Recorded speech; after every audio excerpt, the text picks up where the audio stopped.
Hari Om. Let's start with a prayer.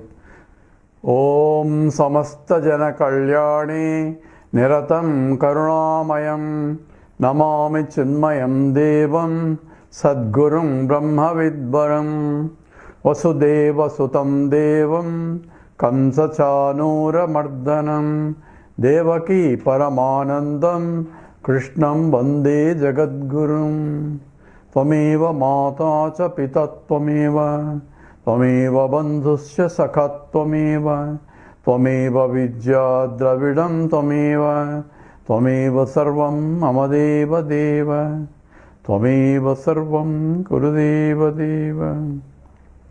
Hari Om. We are continuing the Panchadashi, 6th chapter that we started yesterday, and we'll continue now. We just finished the sloka 10, and it says samsaraha paramaroyam samlagnaha swatmostuni. So one imagines that self, I am a samsari. It's a notions in the mind, because I am, this is a notion, because the very equation where I am is a pure existent consciousness, and this is an inert entity, and that's invalid because the subject I am, and this is an object, and subject cannot be equal to an object. So the very notion that I am this itself is the fundamentally error. That's because of I do not know who I am. So therefore samsara is the one who thinks I am this. That's called ahankara, and that's called ego, and that's the one who goes through I am this body, I am this mind, and therefore the modifications of the body, my intellect, becomes his modifications. And the modifications of samsara is because the body is desa, kala, vastu, parichinnam. That means it is limited by space-wise, time-wise, and object-wise. And that parichinnatvam, that means the notion that I am limited, is the cause. And therefore, since I am limited, intrinsically I am infinite, and I don't like the limitation. Therefore, I want to become infinite by adding, I want this, I want this, I want this. And the rat race is only because of the notion that I am this. If I get only, I am going to be full. So, inadequacy or feeling of inadequacy is the source for unhappiness, and therefore everybody is going after, I want this desire fulfillment, and that is what becomes samsara. Because every life is, I want this, I want to become infinite by adding finite things. In the process, I develop ragadveshas. That means I like this and I don't like that. And I'm going after what I like and try to avoid what I don't like. And this is what essentially continuous life after life we are going, because the very fact that we have this life means we had a past life, and the very fact that we had a past life, we have had a past life, and all the way it's a beginningless cycle, and it can be ended if I realize that who I am. So by jnanam, is ajnanam can be destroyed. Therefore I may not have any wrong notion that I am this. I know who I am, and this is only an equipment, I can use it, and if the equipment becomes useless, then I can throw it away. So I can discard it. So my identification with the equipment is not there, even though I can use the equipment, and that becomes a jnani. That's what we did in the 10th, and that's called Bhranti. Taking that which is not real as real is the illusion or delusion. Sloka 11. Atma bhasasya jivasya samsaro natma vastunaha iti bodho bhavet vidya labhyate sau vicharanat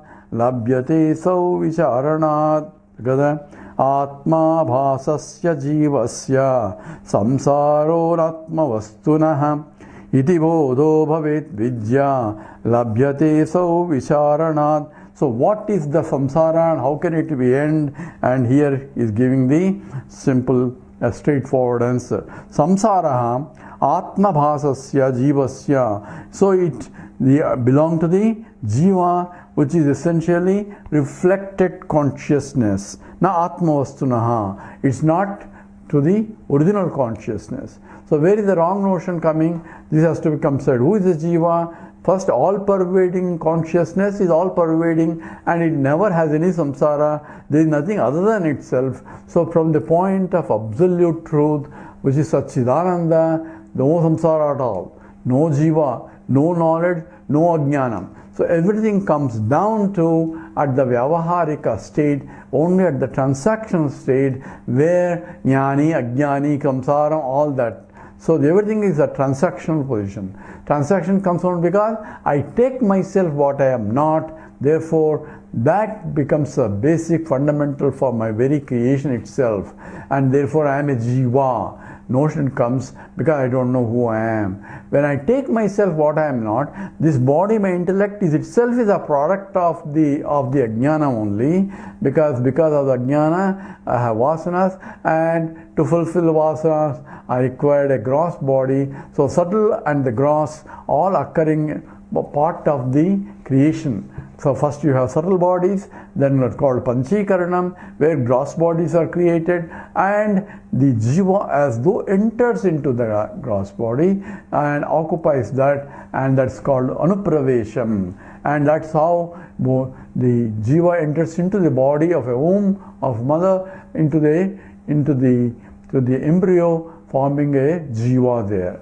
And that's how the body, who enters? The one who has to fulfill those particular vasanas in that situation only enters. So a body is formed, body, mind, intellect are formed depending upon the Jiva's vasanas only. So here Atma Bhasasya. So samsara is the Atma Jivasya, belong to the Jiva, which is essentially the reflected consciousness. So we have pure consciousness is nothing to do with samsara. And when the subtle body and reflection of that in the subtle body occurs, just as the moon reflects the sunlight, and in the process moon becomes a luminous entity. In the same way, the subtle body, by reflecting the pure all-pervading consciousness, gains the consciousness, local conscious entity, and that's what is called Chidabhasa. And that local conscious entity gets a notion in the mind that I am this. So the notion coming in where? In the mind of the Jiva. So Jiva itself is not reflection. Reflection will occur whenever there is a subtle body. But the reflection of that, taking the reflection as a real, comes in the mind of that Jiva, because not knowing the truth, and therefore that Jiva notion is, he becomes a samsari, belongs to that Jiva, which is essentially true to Chidabhasa, reflected consciousness, and reflected consciousness because there is a reflecting medium as well as the original consciousness. So without just like there is sunlight is there and moon is there, and the moonlight will be the sunlight is reflected, it becomes a moonlight. Looking at the moonlight, I have to see sunlight. I don't see sunlight, but there is sunlight there. So there are two lights apparently. One is the sunlight that is falling on the moon, and another is a reflected light. I don't see the sunlight falling on the moon, but I can only see the reflected light from the moon. But looking at the reflected light, knowing that the moon doesn't have any light, and knowing that it is coming from the sun, I had to realize the presence of the sunlight, which I don't see, via the presence of the moonlight that I see using the moon. That is what the realization of the moonlight sunlight is. Same way, a mind which has a wrong notion that I am a Jiva, looking at the mind itself, that reflected consciousness, looking at the reflected consciousness, and recognize that there cannot be reflected consciousness unless there is an original consciousness which I cannot see. But looking at that, I have to cognitively recognize the presence of the original consciousness, because without the original consciousness, the mind cannot be a conscious entity. And that is essentially involves very subtle viveka, discrimination intellect, where I have to differentiate what is that is changing and what is that which is changeless entity in all the changing things. Because the mind keeps changing and therefore reflection also keeps changing. But what is the changeless entity is that original light that is getting reflected, and reflection depends upon the nature of the reflecting medium. So this all has to be understood by what? Vicharana, by inquiry. So Atma bhasasya jivasya samsaro atmavastunaha. So it doesn't belong to the Atma, na atmavastunaha. So it doesn't belong to the original consciousness, it only belongs to the reflected consciousness. Actually, reflected consciousness itself doesn't belong. Because of the reflection, mind has the capacity to think, therefore there is a notion that I am a Jiva. Iti bodho bhavet vidya. And that is, this understanding is iti bodha, this understanding vidya bhavet. It's called the knowledge. So this is the true knowledge, and also this knowledge is labhyate, vicharanat labhyate. You can get only by inquiry. How do I inquire? By proper means. So I want to know how the matter converts into the energy. You have to inquire by using the equations that are available. Oh, I know E and I know M and I know C. Knowing E, M, C doesn't make you anything. I have to go through the discipline, and why is energy, why is M is mass, why C calls for the light, the speed energy of the energy medium, and all that has to be understood to appreciate the equation E is equal to mc squared. So that knowledge comes only through vicharanat, through inquiry, by properly disciplined mind which has gone through that discipline will able to get it. In the same way, a Vedantic vichara is required. For that, there's a qualifications are required for the mind in order to do that kind of vichara. What are the qualifications? Qualifications, as Shankara says, this is the fourfold qualifications are required, where Viveka, Vairagya, Samadhi Shatka Sampatti and Mumukshutvam. These are the four requirements in order for the mind to inquire, to discover by Vicharanat what exactly is the truth. So even though truth is there, self-evident, but to see the self-evident truth, I need to have the mind prepared for that. So that is essentially iti bodho bhavet vidya labhyate asau vicharanat. This can be done by vichara, by inquiry. Inquiry along with the Vedantic inquiry. Why Vedanta? Vedanta is a science that provides you how to inquire. So it's not a fanatical statement, it is essentially a statement of fact. By physics, inquiry along the physical physics, you will find out the truth about the physics of the nature of the reality. Why don't I read chemistry? What's wrong with reading chemistry to learn physics of it? You cannot, because chemistry ignorance will be removed by chemistry knowledge.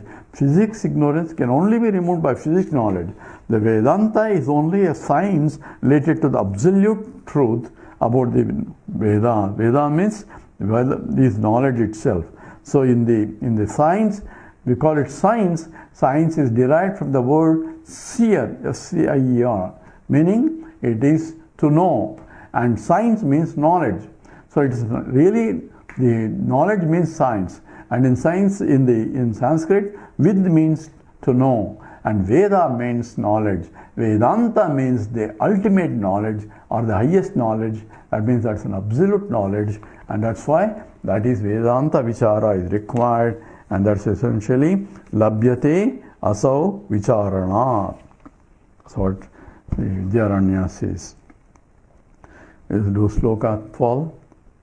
Sada vicharayet tasmat, sada vicharayet tasmat, Jagadjiva paratmanaha, Jagadjiva paratmanaha, Jiva bhava jagat bhava, Jiva bhava jagat bhava, Bhade swatmaiva sishyate, Bhade satmaiva sishyate. Together. Sada vicharayet tasmat, Jagat jiva paratmanaha, Jiva bhava jagat bhava bhade swatmaiva sishyate. So tasmat, therefore, is concluding Jagat Jivaha Paramatmanaha. So these are the three triads that we started with the information. Why? It says Jivaha, an individual, Jagat, the world, and Paramatma, the Ishvara. So these are the triad that is there, and this Sada Vicharayet, by constant inquiry into this. So mind has to be engaged into this. Jiva Bhavaha, Jagat Bhavaha, only the notion that I am a Jiva and this is the world separate from me, and that is essentially, and Bhade, by having negated, Swatma eva avasishyate. So what should I do to gain that? Not that I have to dismiss anything. By inquiring, I have to recognize that I am not this, because this is an object. So starting from the Jiva, I am this body, this mind, and this intellect. The notions in the body, mind, intellect may be still there, but the notion can only be rejected by I am not this, I am not this, because I am a subject and this is an object. I cannot be this. And therefore the whole universe is also not real because it's continuously changing. That's the second aspect of the Jiva. First is rejecting who am I, and second is recognizing that I am the totality. So two aspects. That's called Tat Padartha Vichara, Tvam Padartha Vichara.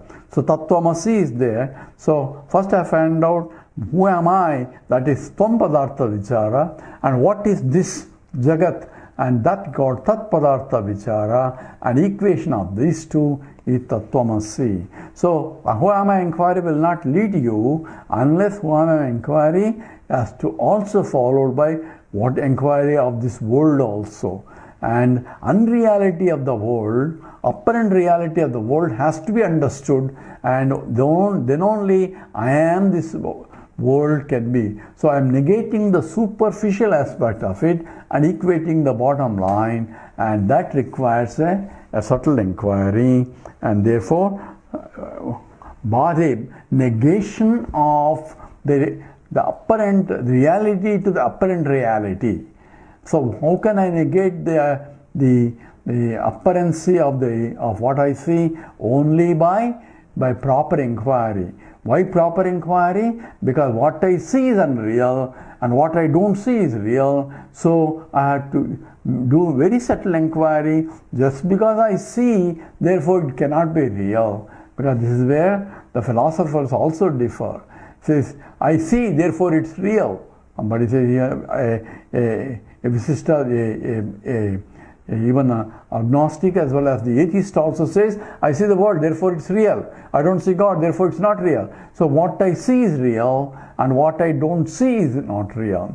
How can I see God? Don't show me God if He is there. So if you show some God, somebody God, then it cannot be God, because God has to be all-pervading and He is omnipresent. Omnipresent as means infinite, cannot be seen by any finite. So therefore mind cannot see, but mind can comprehend. I cannot see even my mind also, but I know I have mind, but I don't see it, therefore I am not there, is only a stupidity only.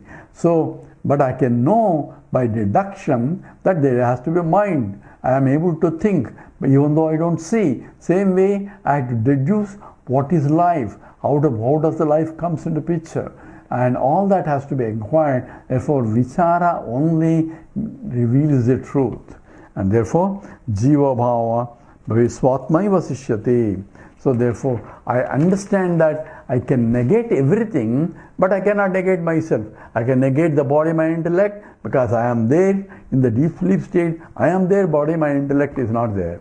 I am there, the time is not there. I am there, the space is also not there. Because I am in the deep sleep state, nobody perceives the space, time, but they are there. So they are beyond the time and space also. Even though I am not conscious of that, because mind is not there to be conscious. But I am there, I slept very well, I say.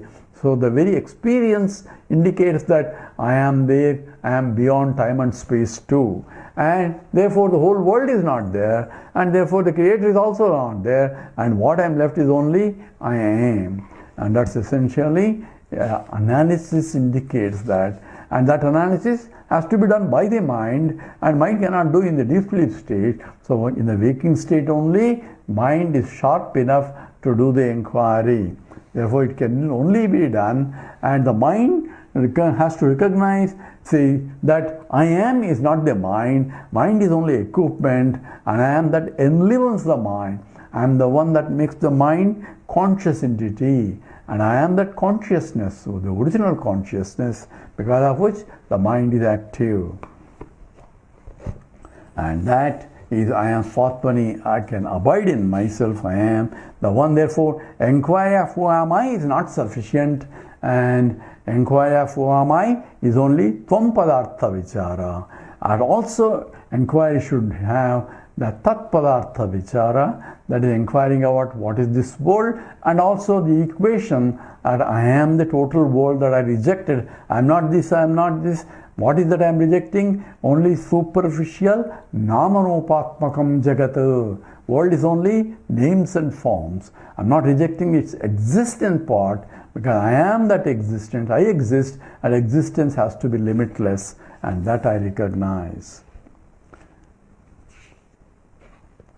Now, what is the negation is being discussed in the 13th sloka.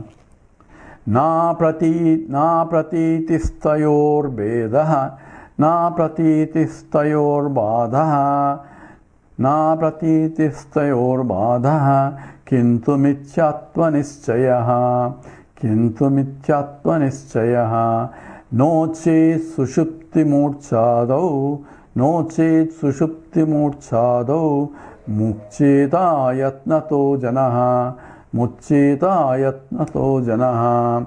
Together, na pratitistayor vadaha, kintu mithyatva nischayaha, no che sushupti murchadau, Mukcheta yatnato janaha.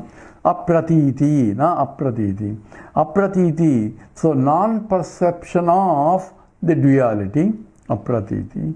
Tayoho, of the Jiva and the world.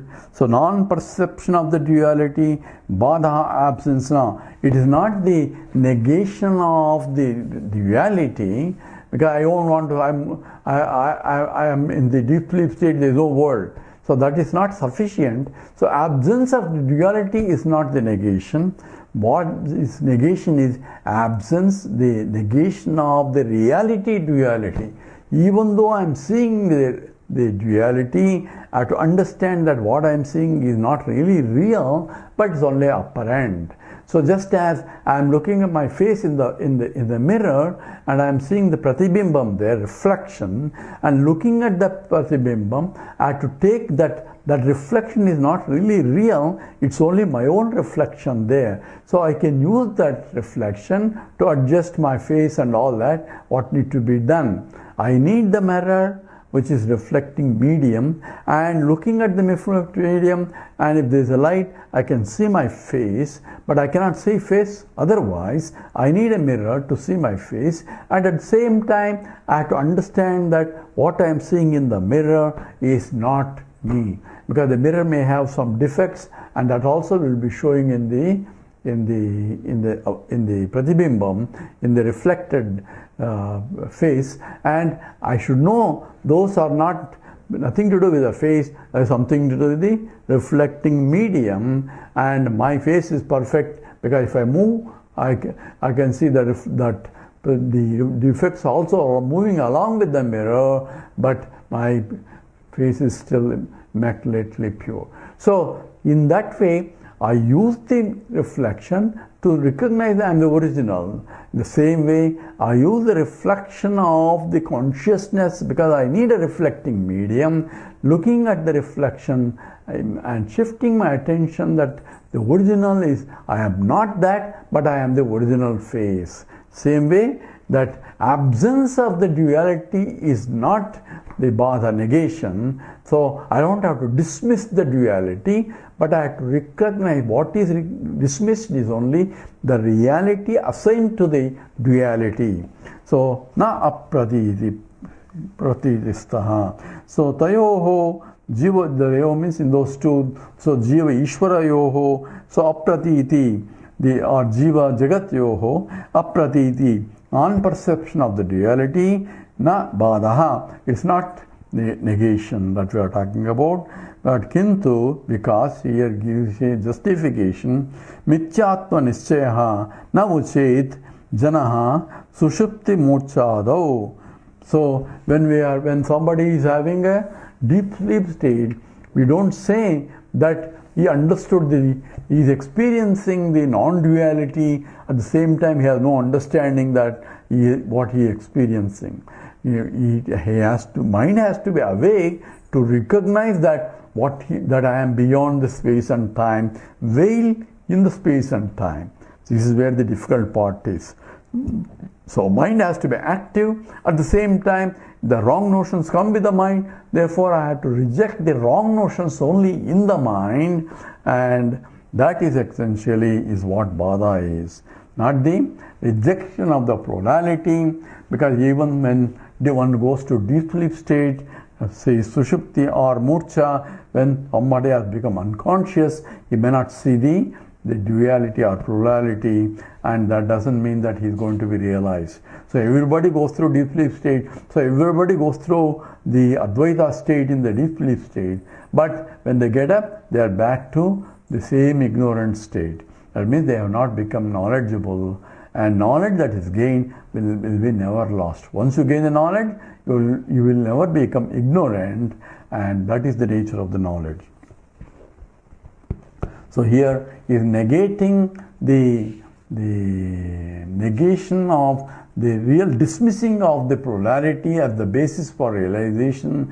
It's not a dismissing of the plurality, it's a dismissing of the reality to plurality. It's very important for a lot of people, because in order to realize I have to meditate. What do I do in meditation? I will be in the nirvikalpa samadhi. So where there is no vikalpa, there is no disturbance, and mind is pure and no duality. That's not really the realization, because the mind doesn't absorb I am that reality. Then it's only an experience of non-duality, which I can get even in a deep sleep state. A samadhi may be different, intense experience may be different, but still it's an experience. But it's not a non-experience of the duality makes you wise. It is understanding that what I experience is not really real makes you wise. So people try to go meditation where you have to stop thinking. So stop thinking, the mind may go to sleep. It's not absence of thinking, but even because thinking makes mind in the dualistic state. Because I am, and this is a thought that I know. It's not the absence of the thinking, it is the absence of the reality that I give to the thinking. So I can think and know that it's only a thought in the transactional world needed for transacting what is absolute. So that is what essentially vicharaha. So it's not the experience state, but it is of the state of understanding that I am that absolute state, and that state is required by vichara only. We'll do sloka 14 now. Paramatmavaseshopi tatsatyatva vinischayah na jagat vismrutor noche jivan muktirna sambhave together. Paramatmavaseshopi tatsatyatva vinischayah jagat vismrutor noche jivan muktirna sambhave. So Paramatma avasesha api. So the Paramatma, the totality, the absolute self, avasesha alone exists, api also. Tat satyatvam, that alone is the real. So vinischaya, but a firm conviction is there.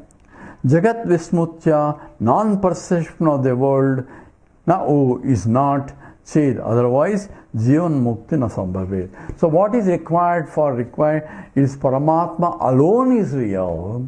Even though I am seeing polarity, the reality is only Paramatma. So the all-pervading Paramatma is that Supreme Self. Supreme Self is, what is that Self? It is pure Satchidananda, alone is real, and that pervades the whole universe because it's Ekameva Advitiyam, claiming that I am that. How do I claim? Because by rejecting what I am not and ascertaining I am that requires that inquiry has to be done. By inquiry, I have to establish myself, I am the totality and not this limited body, mind, intellect. So, understanding of the totality as I am the self, that is, and there is nothing other than this self, and tat satyatva vinishyaya, that is indeed true, vinischayaha, firm understanding. Vinishyaya means viseshesha nischaya. That means not only I believe so, it is I confirm that that is indeed so. That's what the Ramana Maharshi calls Dudaiva Nischa. Dudaiva Nischa means firm conviction that I am that. So that without any disturbance that I am that indeed, tat satyatva vinischayaha. A firm conviction is required. And Jagat Vishnutya, it's not that I don't see the world, and if I don't see, I am realized. And Nachid, otherwise, unless I do it, it's not the absence of the world, it's the absence of the reality assigned to the world. Otherwise, no Jivan Mukta. Otherwise, one does not become a realized soul. So here is emphatically saying what involves is self-realization. So self-realization involves self that I am is the self where, and therefore that I am is in fact everything is in me, I am everything also. So sarvabhutastham atmanam sarvabhutani jamatmani, Krishna says. Or you can say the Lord is everywhere, there is nothing other than Lord. Either that way, both becomes the same statement, and that will continue tomorrow. With this, we'll stop here. Om Purnamada Purnamidam Purnat Purnamudachyate Purnasya Purnamadaya Purnameva Vasishyate. Om Shanti Shanti Shanti. Harihi Om Sri Gurubhyo Namaha. Harihi Om.